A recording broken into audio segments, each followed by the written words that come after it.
तो दोस्तों आइए बैठिए बैठिए। अब देखिए चैप्टर शुरू हो रहा है, ठीक ना। तो क्या है, चैप्टर का नाम है हमारा सम्राट अशोक। यानी कि सम्राट अशोक हमारे जो देश में महान सम्राट हुए थे उसके बारे में पूरी की पूरी जानकारी रहेगी। यह क्लास छठा क्लास इतिहास का चैप्टर है और चैप्टर 7 है, ठीक। 7वां चैप्टर है इतिहास का, छठी क्लास का। तो भाई साहब, बहन जी, जो भी हैं आप, जो भी ये वीडियो को देख रहे हैं, सारा का सारा सम्राट अशोक के बारे में जानेंगे डिटेल में। और यह फेमस क्यों है सम्राट अशोक, इसके बारे में भी जानेंगे। देखिए सम्राट अशोक जो है ना, मौर्य वंश का सबसे महान सम्राट था, सबसे महान मौर्य वंश का। इसी के कारण चीन के लोगों ने चीन की दीवार दे दी। इनके डर से चीन की दीवार खड़ी कर दी कि सम्राट अशोक चीन पे हमला न कर दे। वही महान शासक सम्राट अशोक के बारे में जानने वाले हैं, ठीक। तो आइए शुरू करते हैं, काफ़ी ज़्यादा लेक्चर हो गया। देखिए यहाँ पे एक आप सभी को नोट दिया गया है कि जो लोग बाज की तरह उड़ान भरना चाहते हैं उन्हें अपने कौवे दोस्त साथियों को छोड़ना पड़ेगा, ठीक। तो अब आप समझ गए होंगे, ज़्यादा मैं विस्तार से नहीं बताऊंगा, नहीं तो आप बुरा मान जाएंगे। राष्ट्रीय चिन्ह इंग्लिश में क्या बोलते हैं? National symbol. साम्राज्य को इंग्लिश में क्या बोलते हैं? एम्पायर। उपदेश को प्रीच। उसके बाद अभिलेख को हम बोलते हैं इंस्क्रिप्शन, ठीक।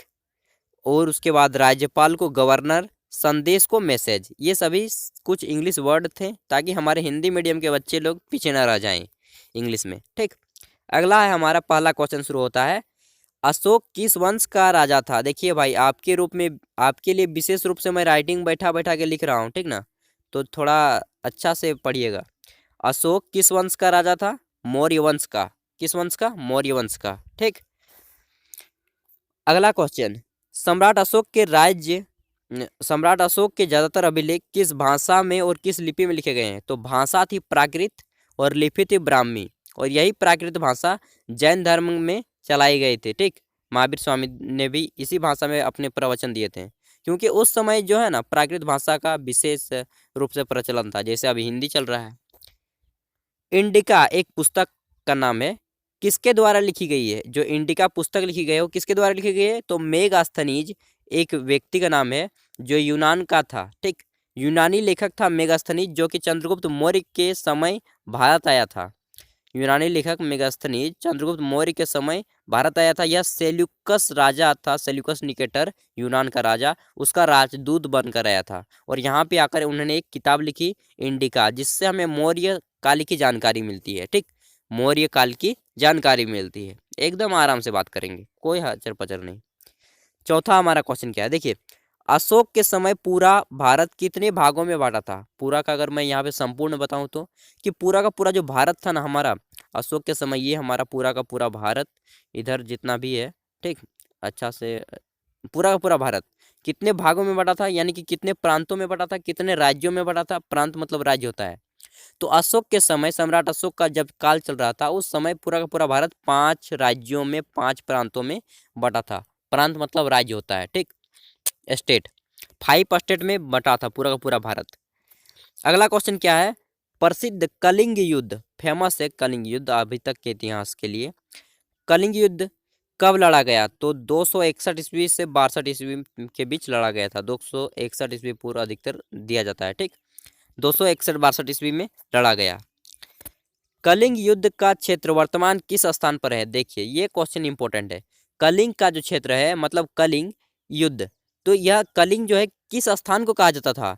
तो जो प्राचीन काल में कलिंग जिस नाम को पुकारा जाता था उसका अभी नाम हो गया है ओडिशा, ओडिशा राज्य, ठीक ना। ओडिशा जिसकी राजधानी भुवनेश्वर है, बस उसी को कलिंग कहा जाता था प्राचीन काल में। अब देखिए सम्राट अशोक ने कौन सा धर्म अपनाया? तो सम्राट अशोक ने कौन सा धर्म अपनाया था? बौद्ध धर्म, जिसके प्रवर्तक कौन थे? गौतम बुद्ध, ठीक। गौतम बुद्ध बौद्ध धर्म के भगवान हैं। अगला क्या है, कलिंग युद्ध या कलिंग का युद्ध किनके किनके बीच लड़ा गया? अधिकतर मेरे दोस्तों, मेरे बहनों को नहीं मालूम है कि कलिंग का युद्ध किनके किनके बीच लड़ा गया। सिर्फ वे एक सम्राट अशोक को ही जानते हैं, दूसरे पक्ष को नहीं जानते हैं। तो देखिए सम्राट अशोक जो, जिनकी राजधानी थी पाटलिपुत्र, ठीक। सम्राट अशोक पहला था, और दूसरे थे जो ओडिशा यानी कि कलिंग के राजा थे, उनका नाम था राजा अनंत पद्मनायम, राजा अनंत पद्मनायम, ठीक। पद्मनायम, नाम सुन लिए ना? हाँ, सम्राट अशोक और राजा पद्मनायम के बीच लड़ा गया, जिसमें से सम्राट अशोक की जीत हुई थी, लेकिन जीत में भी बहुत घोचा हुआ। अभी हम बाद में बताऊंगा इसके बारे में। बहुत लोचा है इस युद्ध में। 9 नंबर में क्या हुआ कि संस्कृत भाषा के जनक तथा संस्कृत भाषा के व्याकरण के रचयिता कौन थे? तो देखिए, संस्कृत भाषा के जो जनक कहा जाते हैं, यानी कि संस्कृत भाषा में सबसे बड़े विद्वान पाणिनि को कहा जाता है, पाणिनि। और ये लगभग आज से 3000 साल पहले के लेखक हैं पाणिनि। ठीक, संस्कृत भाषा के लेखक पाणिनि, रचयिता। इस अब हिंदी भी जान लीजिए, क्योंकि हम लोग हिंदी में बात करते हैं आधुनिक। तो आधुनिक हिंदी जो हम लोग अभी बोल रहे हैं, भाषा के जनक, फादर ऑफ मॉडर्न हिंदी। ठीक, इंग्लिश में भी थोड़ा थोड़ा समझा दे रहा हूँ। आधुनिक हिंदी भाषा के जनक किसे कहा जाता है? तो भारतेंदु जी को कहा जाता है, भारतेंदु जी। ठीक, भारतेंदु जी को कहा जाता है। अगला क्या है? सम्राट अशोक द्वारा बनाया गया अशोक स्तंभ कहाँ पर है? तो जो अशोक स्तंभ बनाया गया है ना, आप सिक्के में देखते होंगे, 4 शेर होते हैं और एक पहिया होता है। ठीक ना, इस प्रकार के 4 शेर होते हैं और पहिया होता है यहाँ पे। तो वह जो है अशोक स्तंभ, यह कहाँ पे बनाया गया है? तो यह सारनाथ में बनाया गया है। और सारनाथ किस राज्य में है? उत्तर प्रदेश, यूपी में है। ठीक, अगला क्वेश्चन क्या है? अर्थशास्त्र नामक पुस्तक की रचना किसने की? देखिए, अर्थशास्त्र जो है एक पुस्तक है जिसकी रचना चाणक्य ने की है। किसने? चाणक्य ने। और यह पुस्तक हमें मौर्य काल की जानकारी देती है कि मौर्य काल के लोग किस प्रकार रहते थे, राजा किस प्रकार शासन चलाते थे। ठीक, चाणक्य, कौटिल्य और विष्णुगुप्त सब एक ही नाम है। देखिए, तक्षशिला वर्तमान में कहाँ स्थित है? ये जो तक्षशिला का एरिया है, प्राचीन काल में रहा करता था, अभी यह चला गया पाकिस्तान के भाग में, क्योंकि पहले भारत, पाकिस्तान, बांग्लादेश, अफगानिस्तान सब एक ही था। ठीक, उतना बड़ा भारत था। अब तो बहुत खंडों में विभक्त हो गया भारत। तो तक्षशिला कहाँ चला गया है? पाकिस्तान में वर्तमान में। अगला क्वेश्चन क्या है कि सम्राट अशोक के राज्य की राजधानी कहाँ थी? तो सम्राट अशोक के 5 राज्य में बटे थे। ठीक, पूरा पूरा जितना भी एरिया था साम्राज्य का, वो 5 भागों में बटा था। लेकिन जहाँ पे साम्राज्य रहते थे, मेन राजधानी वह थी पाटलिपुत्र, जिसका वर्तमान नाम पटना है। पटना बिहार की राजधानी है। ठीक, बिहार की राजधानी जो अभी है, बस वही सम्राट अशोक रहा करते थे, यानी कि उस जमाने का दिल्ली हम बोल सकते हैं। सम्राट अशोक का दूसरा नाम क्या था? तो सम्राट अशोक का दूसरा नाम क्या है? देव नाम प्रिय। देखिए, सम्राट अशोक का दूसरा नाम भी है देव नाम प्रिय। ठीक, यानी कि देवताओं का प्रिय। अगला क्वेश्चन क्या है? मेगास्थनीज किसका राजदूत था? तो मेगास्थनीज सेल्यूकस का राजदूत था। सेल्यूकस जो है ना, यूनान का राजा था। यूनान का राजा था सेल्यूकस, और उसका राजदूत था मेगास्थनीज। ठीक, जिसको फाउंडर बोलते हैं ना, बस वही। अब देखिए, कलिंग युद्ध, कलिंग के युद्ध में कितने लोग मारे गए? तो कलिंग का जो युद्ध था ना, उस जमाने में, आज से लगभग 2300 साल पहले, कितने लोग मारे गए थे? 1 लाख लोग। 1 लाख लोग मारे गए थे आज से लगभग 2300 साल पहले। यह घटना है 261 ईस्वी पूर्व की। 261 ईस्वी पूर्व की, ईस्वी नहीं, ईस्वी पूर्व की। यानी कि आज से लगभग 2300 साल पहले 1 लाख लोग मारे गए थे। समझिए कितना बड़ा युद्ध था। भारत के इतिहास का 2 बड़े युद्धों में से अभी तक ये कुरुक्षेत्र के बाद दूसरा युद्ध का नाम इसी का आता है, कलिंग युद्ध का। ठीक ना, जो सम्राट अशोक ने लड़ा था। इतना पूरा खून की नदियां बह गई थी भाई, क्या बताएं। कंधार वर्तमान समय में कहाँ पर स्थित है? तो कंधार जो है, ये कंधार, यह एक शहर है जो अभी चला गया है अफगानिस्तान में। सम्राट अशोक के समय यह सम्राट अशोक और भारत का इलाका था। और प्राचीन काल में यह भारत था कंधार, अफगानिस्तान भी भारत था, बाद में यह बंट गया। ठीक, तो कंधार कहाँ है? अफगानिस्तान में। अगला क्या है हमारा क्वेश्चन? सम्राट अशोक का साम्राज्य किन किन देशों में फैला था? देखिए, सम्राट अशोक का जो साम्राज्य है वर्तमान में भारत, पाकिस्तान और अफगानिस्तान, ये 3 देशों में फैला था। 3 देशों तक फैला था सम्राट का। ठीक, पूरा का पूरा एरिया, उतने दूर तक ये कब्जा कर रखे थे सम्राट अशोक ने। देखिए, सम्राट अशोक ने अपने संपूर्ण साम्राज्य को कितने प्रांतों में, यानी कि कितने राज्यों में बांटा था? तो सम्राट अशोक ने अपनी जितने भी भारत, पाकिस्तान और अफगानिस्तान का इलाका था ना, इन सभी को 5 राज्यों में बांट दिया था। 5 राज्यों में। ठीक, ये राज्य कौन कौन से हैं सुन लीजिए, और उनकी राजधानियां भी सुन लीजिए। उत्तरापंथ, पहला राज्य का नाम था उत्तरापंथ, जिसकी राजधानी थी तक्षशिला, यह पाकिस्तान का एरिया था। दूसरा था अवंती राष्ट्र, इसकी राजधानी थी उज्जैनी। यह गुजरात और जो है महाराष्ट्र का एरिया आता था। ठीक, उसके बाद हमारा आता है कलिंग। तो कलिंग की राजधानी थी तौसली थी। और यह जो एरिया आता है मुख्य रूप से यह आता है आपका उड़ीसा के पास। उसके बाद आता है दक्षिणापथ यानी कि दक्षिण भारत, इसकी राजधानी थी स्वर्णगिरी। ठीक, और अंत में आता है हमारा प्रासी मतलब बिहार और झारखंड का जो एरिया है उसे प्रासी कहा जाता है, उसकी राजधानी थी पाटलिपुत्र। तो ये एरिया 5 भागों में बांटे थे सम्राट अशोक ने अपने सभी भारत के इलाके को। ठीक, अगला क्या है, अशोक स्तंभ पर कितने शेर हैं? तो अशोक स्तंभ पर 3 शेर तो दिखाई देते हैं, लेकिन वास्तव में 4 शेर हैं, 4 सिंह। ठीक, लायन। अगला है हमारा यहाँ पे मौर्य वंश का सबसे महान सम्राट यानी कि सबसे बड़ा सम्राट कौन था? तो अशोक। देखिए राजा और सम्राट में क्या अंतर है, थोड़ा समझ लीजिए। राजा जो होता है वह छोटा होता है, ठीक, और सम्राट क्या होता है? बड़ा होता है। ये समझ लीजिए कि सम्राट के अंदर में बहुत सारे राजा काम करते हैं, सम्राट के अंदर में बहुत सारे राजा काम करते हैं। ठीक, यानी कि राजा हो गया मुख्यमंत्री और सम्राट हो गया प्रधानमंत्री, बस सिंपल समझिए।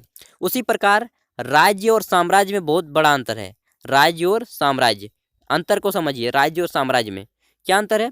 देखिए राज्य हो गया छोटा छोटा यानी कि राज्य की तरह, और साम्राज्य हो गया एक बड़े देश की तरह, जिसका हेड होता है प्रधानमंत्री यानी कि सम्राट। साम्राज्य का हेड सम्राट होता है और राज्य का हेड राजा होता है। ठीक, समझ गए आराम से। अब देखिए यहाँ पे हमारा क्वेश्चन क्या आता है कि अशोक स्तंभ का प्रयोग कहाँ कहाँ पे किया जाता है? देखिए अशोक स्तंभ का प्रयोग वर्तमान समय में कहाँ कहाँ पे किया जाता है? नोट पे, आप जो नोट चलाते हैं भारत में करेंसी, उसमें नोटों पे छपा होता है सम्राट अशोक स्तंभ का चित्र। दूसरा सिक्कों पे छपा होता है अशोक स्तंभ का चित्र। तीसरा है अंतर्देशीय पत्रों। अंतर्देशीय पत्र मतलब समझते हैं? देखिए अंतर्देशीय पत्र मतलब होता है पासपोर्ट, जिसके लेकर हम एक देश से दूसरे देश का भ्रमण करते हैं, एक देश से दूसरे देश की यात्रा करते हैं, तब हमें पासपोर्ट की जरूरत पड़ती है ना। बस उसी पासपोर्ट को हिंदी में अंतर्देशीय पत्र कहा जाता है। और आपको अगर आप पासपोर्ट देखेंगे तो मालूम पड़ा होगा कि प्रत्येक पेज पर जो है अशोक स्तंभ का चित्र होता है, प्रत्येक पेज पर बड़े बड़े, ठीक ना। उसके अलावा पैन कार्ड पर होता है, वोटर कार्ड पर होता है। तो ये बहुत सारी जगहों पे अशोक स्तंभ का चित्र होता है। अगला क्या है हमारा, देखिए अशोक स्तंभ भारत का राष्ट्रीय चिन्ह है, इसलिए काफ़ी जगहों पे यह चिन्हित होता है। सम्राट अशोक के जीवन में कलिंग युद्ध का प्रभाव क्या पड़ा? देखिए ये चीज़ जान लीजिए, बड़ी इंपॉर्टेंट है बात, सच में बता रहा हूँ दोस्त, बहुत इंपॉर्टेंट है कलिंग का युद्ध। परिचय, पहले इंट्रोडक्शन जानिए। ठीक, चाहे आप क्लास 6 में पढ़ते हो, चाहे यूपीएससी की तैयारी कर रहे हो, चाहे किसी आप स्टेट सिविल सर्विस की तैयारी कर रहे हो, सबको ध्यान में रखते हुए यह नोट्स बनाए जाते हैं, हमारे नोट्स। ठीक, सम्राट अशोक के जीवन में कलिंग युद्ध का क्या प्रभाव पड़ा, सुनिए। कलिंग एक स्थान का नाम है जो वर्तमान में उड़ीसा के अंतर्गत आता है। ठीक, इस स्थान पर मगध के राजा सम्राट अशोक, या फिर हम बोल सकते हैं कि प्रासी के राजा जो पाटलिपुत्र के राजा थे सम्राट अशोक, इन दोनों के मध्य 261 ईस्वी पूर्व में एक युद्ध हुआ था जिसे कलिंग युद्ध नाम दिया गया। ठीक, सम्राट अशोक और राजा अनंत के बीच। राजा अनंत कौन थे? कलिंग के राजा थे, और सम्राट अशोक पाटलिपुत्र के राजा थे। इन दोनों के बीच 261 ईस्वी पूर्व में एक युद्ध हुआ था जिसे कलिंग युद्ध के नाम से जाना जाता है। युद्ध का कारण क्या था कलिंग युद्ध का? तो देखिए सम्राट अशोक की कुछ इच्छाएं थी। क्या इच्छाएं थी? सम्राट अशोक चाहते थे कि अगर हम कलिंग को जीत लेंगे तो कलिंग यानी कि उड़ीसा समुद्र के किनारे है, जिससे हमारा समुद्री व्यापार विदेशों से होने लगेगा। ठीक, अगर वह उसको जीत लेंगे कलिंग को यानी कि उड़ीसा को, तो यह तो समुद्र के किनारे है, जिससे उनका व्यापार विदेशों में होने लगेगा, पहला इच्छा। दूसरा इच्छा क्या था कि यह जो कलिंग का एरिया आता है ना, यानी कि उड़ीसा का एरिया, वह पूरा का पूरा उस जमाने में हाथियों भरे जंगल था, और उस जंगल में बड़े बड़े अच्छे अच्छे हाथी पाए जाते थे। और उस जमाने में हाथी वाले सैनिक हुआ करते थे, गज सेना उसको बोला जाता था। गज सेना हाथी वाले सैनिक हुआ करते थे। अगर वे उस एरिया को जीत लेते तो यहाँ पे उनके बड़ी मात्रा में बड़े पैमाने पर हाथी सेना उनको मिल जाती, दूसरा फायदा था। और तीसरा फायदा क्या था कि वहाँ के जनता से कर यानी कि टैक्स प्राप्त करते। तो 3 फायदा हो जाते थे सम्राट अशोक को। ये 3 फायदा देखकर उन्होंने कलिंग पर युद्ध किया था। अब कलिंग पर युद्ध भी किया सम्राट अशोक और राजा अनंत के बीच। ठीक, अनंत पद्मनायन के बीच युद्ध भी हो गया। जीत मिली सम्राट अशोक को 261 ईस्वी पूर्व में। इस युद्ध का प्रभाव क्या हुआ, ये सुन लीजिए, इफेक्ट क्या हुआ इस वॉर का। देखिए, जब अशोक ने इस युद्ध पर विजय तो पाई, परंतु इस युद्ध में कितने लोग मारे गए, 1 लाख लोग मारे गए और 1.5 लाख लोग बंदी बना लिए गए। इस युद्ध में ऐसी खून की नदी बही, ऐसी खून की नदी बही कि सम्राट अशोक ने खुद लोगों को अपनी आंखों से मरते हुए देखा। और बड़ी मात्रा में 1 लाख लोग को की जनसंख्या कोई कम छोटी मोटी आंकड़ा नहीं होती है। ऐसी खून की नदी बह गई जिसके कारण सम्राट अशोक का जो है कलेजा कांप उठा। ठीक इसी प्रकार आपको लिखना है, सम्राट अशोक का कलेजा कांप उठा, कलेजा कांप गया एकदम, और उनकी जो है दया उभर गई। तब से सम्राट अशोक ने निश्चित किया और यह प्रण लिया कि मैं आज के बाद कभी युद्ध नहीं करूंगा, मैं आज के बाद कभी युद्ध नहीं करूंगा। और अपनी समस्त संपत्ति को, वो तो युद्ध हो गया जीत भी लिए, अब ये बता रहे हैं कि मैं अपनी समस्त संपत्ति को, समस्त जितने भी इनकी संपत्ति है उन सभी को अपनी जनता के हित में बांट दूंगा। और इन्होंने बौद्ध धर्म यहीं से शुरुआत कर ली, बौद्ध धर्म ग्रहण कर लिया, युद्ध त्याग दिया और बौद्ध धर्म को स्वीकार कर लिया। ठीक, और इन्होंने अपने पुत्र, जो पुत्र का नाम था महेंद्र और अपनी पुत्री का नाम था संघमित्रा, इन दोनों को विदेश, श्रीलंका, सीरिया, तुर्की, इन देशों में भेजा कि वो जाओ और बौद्ध धर्म का प्रचार करो। चीन, इन देशों ने भेजा, ठीक ना, और बौद्ध धर्म का प्रचार करवाया अशोक ने, और अपनी समस्त संपत्ति को जनता में बांट दिया और खुद बौद्ध धर्म लेकर जो है एक सन्यासी की तरह जीवन बिताने लगे और खुद को लोगों के प्रति समर्पित कर दिए। इस युद्ध का परिणाम, इस युद्ध में सम्राट अशोक जितना महान हुए ना, वास्तव में उनकी महानता जो अपना फेमस है, बस इसी कलिंग युद्ध के कारण सम्राट अशोक को आप जानते हैं, नहीं तो कोई नहीं जानता सम्राट अशोक को, जहाँ तक मेरी ख्याल है। सम्राट अशोक की प्रशासनिक व्यवस्था कैसी थी, देखिए अब सम्राट अशोक अपना प्रशासन किस प्रकार चलाते थे, तो देखिए थोड़ी सी जानकारी है। सम्राट अशोक का संपूर्ण राज्य 5 प्रांतों में बटा था। ठीक, जिसकी राजधानी, मुख्य राजधानी थी पाटलिपुत्र, और अन्य की राजधानी आपको मालूम है प्राची, तक्षशिला, ठीक ना, उज्जैनी, उन सभी को बांटा था। उसके बाद जो है अन्य जो मुख्य इलाका था पाटलिपुत्र, यहाँ के सम्राट खुद अशोक हुआ करते थे। और अन्य जो 5 इलाके बांटे थे, चार राज्य बांट गए, उसमें जो है राज्य के मुख्य जो परिवार सदस्य थे, उनका पुत्र हो गया, उनका भतीजा हो गया, ऐसे लोगों को उनके उस राज्यों में गवर्नर के रूप में, यानी कि राज्यपाल के रूप में वहाँ पे भेजा जाता था और राज्य को देखा जाता था। राजा सभी से टैक्स लिया करते थे, कर वसूला करते थे। ठीक, और कर कितना लेते थे, जितना आपका धन कमाते हैं उसका 6वां भाग। कौन सा भाग, 6वां भाग, यानी कि 1/6, ठीक, भाग टैक्स के रूप में लिया करते थे। और इसमें उस समय हाथी सेना थी, गज सेना थी, इन सभी की सेनाएं थी। और लोग यहाँ पर विभिन्न प्रकार के भाषा, उस जमाने में भी हमारे भारत की भाषा अनेक हुआ करती थी। ठीक, विभिन्न प्रकार के लोग भाषा बोला करते थे, विभिन्न प्रकार के लोग रीति रिवाज थे, सभी जगह पे अलग अलग भाषा, खान पान सभी का अलग अलग था। ठीक, उस जमाने में भी। तो ये हो गई उनकी एक राज्य की छोटी सी चर्चा। और सबसे हेड राजा हुआ करता था न्याय के रूप में, चाहे आप किसी भी रूप में बताएं।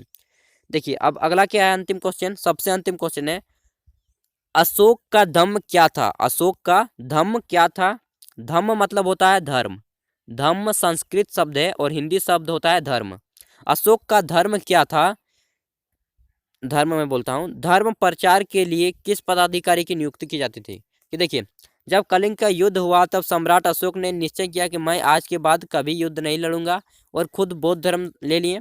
उसके बाद अपने बौद्ध धर्म के प्रचार के लिए अपने पुत्र महेंद्र और पुत्री संघमित्रा को विदेश भेज दिए बौद्ध धर्म का प्रचार करने के लिए। और उनके साथ ही एक पदाधिकारी यानी कि एक प्रकार के ऑफिसर की नियुक्ति की विशेष रूप से बौद्ध धर्म के प्रचार के लिए, जिनका नाम था महामात्र। क्या नाम था उन अधिकारियों का, महामात्र। महामात्र नाम का अधिकारी की नियुक्ति की जो बौद्ध धर्म का प्रचार करते थे। तो इस प्रकार बौद्ध धर्म के रूप में और अपनी समस्त संपत्ति को जनता में बांट दिया और अपनी जनता को आदेश दिया कि जनता आप कभी भी युद्ध न लड़ें, युद्ध का परिणाम मुझसे बेहतर और कोई नहीं समझ सकता है। अशोक यह बात अच्छी तरह समझ चुके थे कि युद्ध में कुछ नहीं होता है, बस जान माल की क्षति होती है। ठीक ना, तो युद्ध इस बात को प्रमाणित कर रहा था अशोक। तो आई होप कि सारा का सारा कंटेंट जानने के बाद आप अशोक के बारे में और बहुत सी जानकारियाँ इस वीडियो में जान गई होंगे। तो अगर आप चैनल पर पहली बार आए तो सब्सक्राइब कर लीजिएगा, बेल के आइकन को प्रेस कर दीजिएगा, और हमारे चैनल पर पहली बार आए हैं दोस्त तो प्लीज़ चैनल को सब्सक्राइब करके अन्य दोस्तों को शेयर जरूर कीजिएगा। अपने स्वास्थ्य का ख्याल रखिएगा। धन्यवाद। फिर मिलता है एक नेक्स्ट वीडियो के साथ, तब तक के लिए बाय।